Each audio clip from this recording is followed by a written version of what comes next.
तळ हाताच्या फोडासारखं आपल्याला सांभाळलं. रात्रीचा दिवस दिवसाची रात्र केली.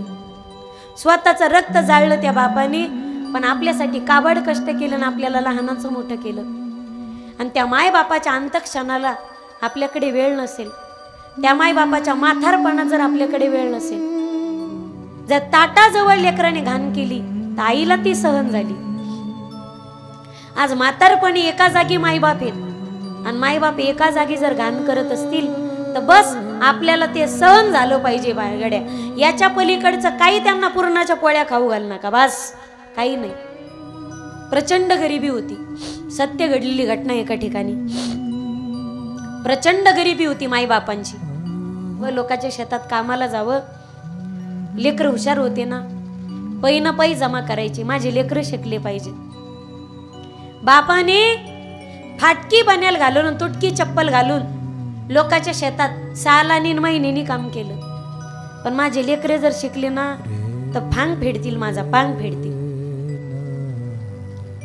ती माय जर माहेरी गेली ना बापाच्या घरी आणि बापाला दिवाळीला साडी घेऊ द्या घ्या म्हणत नव्हती.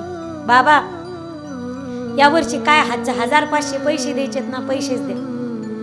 एकाचं 10वीचं वर्ष, एकाचं 12वीचं वर्ष, पुस्तकं घ्यायला, शाळेची फीस भरायला काम येतील हो बाबा, नका देऊ मला पैसे.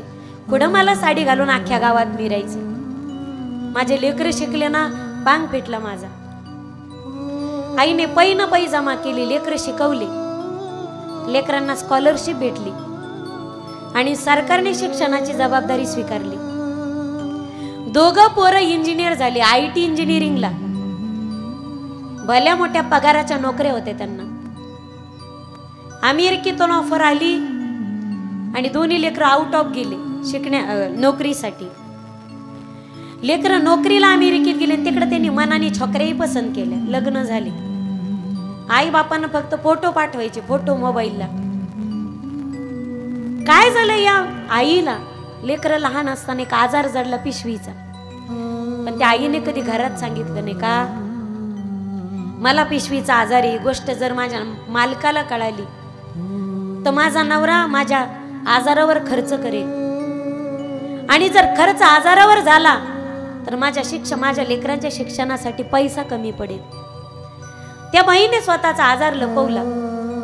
आज पैसा आडमाप होता पण आजार गळापर्यंत आला होता, पैसा काम करत नव्हता. डॉक्टरांनी सांगितलं, बाबा तुमच्या मालकिनीला घरी घेऊन जाता, अभी ने दवा की नहीं अभी ने दुआ की जरूरत है.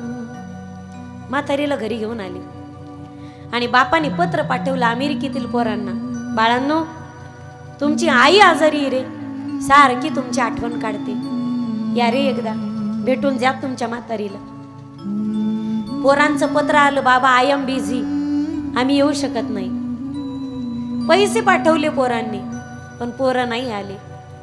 शेवटी पोरांचा ध्यास घेतला आणि लेकरांचा ध्यास घेता घेता एक दिवस म्हातारीची प्राणज्योत मालवली. म्हातारीने अखेरचा निरोप घेतला या जगाचा. बापानं तार केली आणि तार केल्या सरशी धाकटा पोरगा भारतात परत आला. चितेला अग्नी दिला, माय जळत होती आणि धाकटा पोरगा पुन्हा अमेरिकेत जायला निघाला.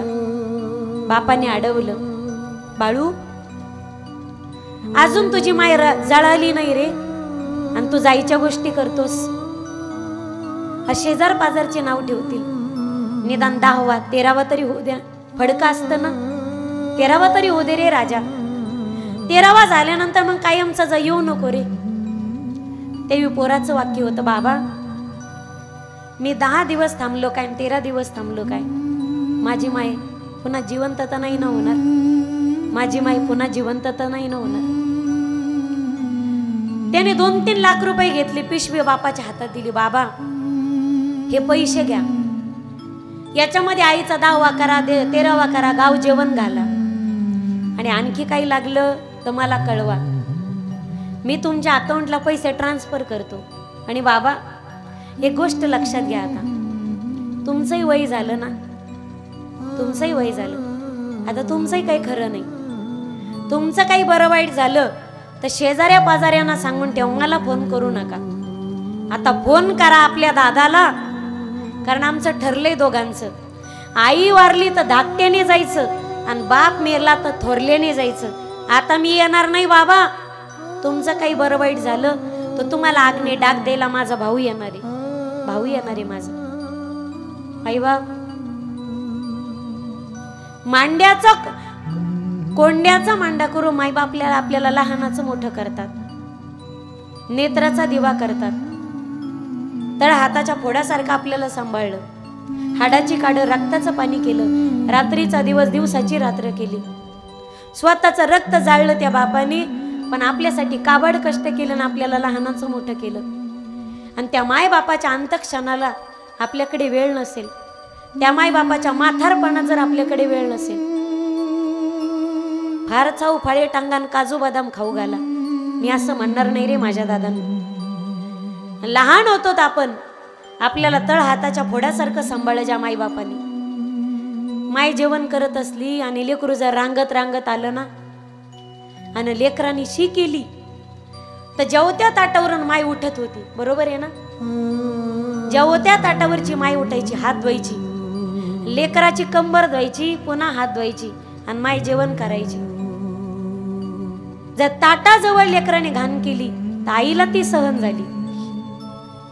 आज म्हातारपणी एका जागी माईबाप आहेत आणि माईबाप एका जागी जर घाण करत असतील तर बस आपल्याला ते सहन झालं पाहिजे. बाळगड्या याच्या पलीकडचं काही त्यांना पुरणाच्या पोळ्या खाऊ घाल नका, बस काही नाही.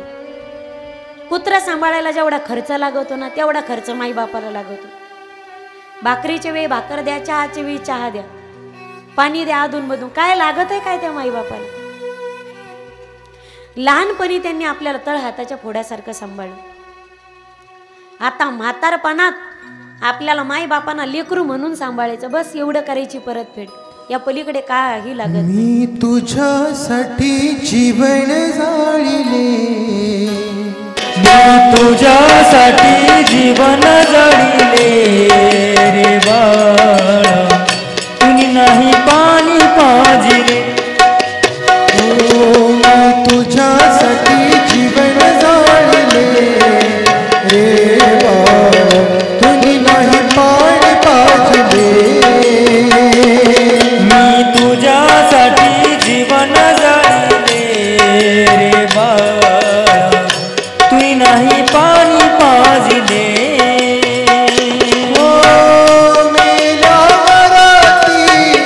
रडतो कशाला उगीच ताण नको देऊ घशाला, उगीच ताण नको देऊ घशाला.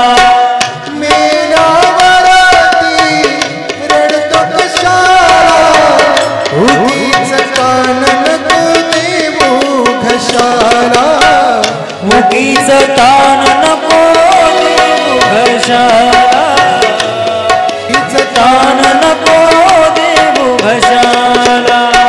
नको देखावा जाऊ जगाला, मोडला नाही कधी रुपया दुधाला, मोडला नाही कधी रुपया दुधाला. तुला पाहून डोळे लागले रे बाळा, तुने नाही पाणी पाजिले. मी तुझ्यासाठी जीवन जाळिले रे बाळा, तुने नाही पाणी पाजिले.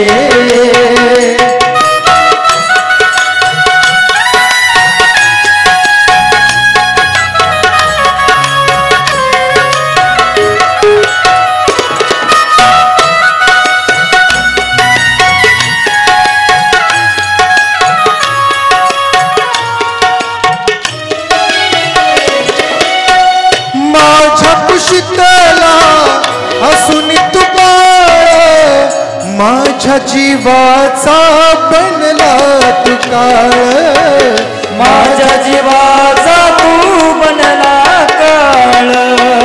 तुझ्या जीवना भर पुरविल लाड, राहुनी अर्धपोटी सांज सकाळ, राहिले अर्धपोटी सांज सकाळ. तुला पाहून प्राण